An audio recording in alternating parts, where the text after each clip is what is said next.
Senhor, amém? Amém. Hoje é um dia muito especial. Eu gostaria que a nossa líder ficasse de pé, por favor. Aleluia! Eu estou aqui representando a CIB e eu quero falar para você que é muito bom ter você como a nossa líder.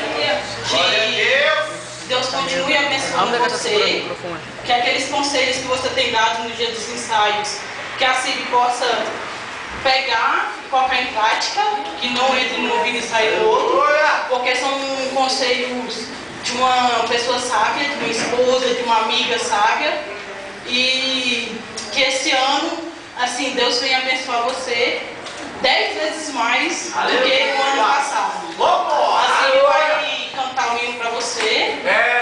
O título do hino é 10 vezes mais. E que você possa meditar na letra desse hino. E eu vou deixar aqui números 6, 24. O Senhor te abençoe e te guarde.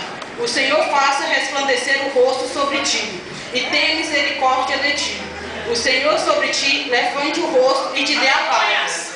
Amém? E que Deus possa te abençoar, que você venha crescer cada vez mais espiritualmente, que você venha ter sabedoria para lidar com a CIB, que não é difícil, que não é fácil, que não é fácil, mas Deus está te abençoando. E assim, eu e toda a CIB quer te dizer muito obrigada e nós chamamos. Amém?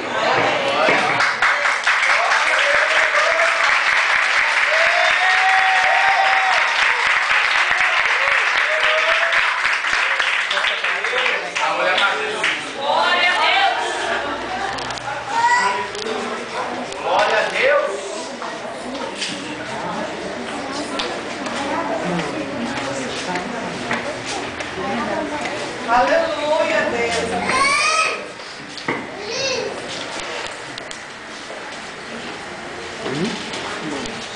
Glória a Deus. Glória a ti, Pai. Tá ligado já? Aleluia. Sai da igreja com a paz do Senhor, amém? Glória a Deus. Deus, em nome de Jesus.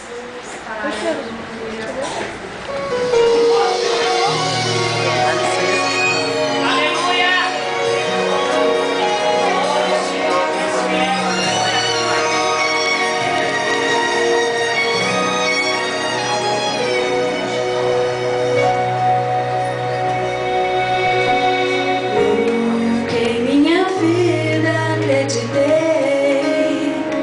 que em Cristo há derrotas. Eu sempre entreguei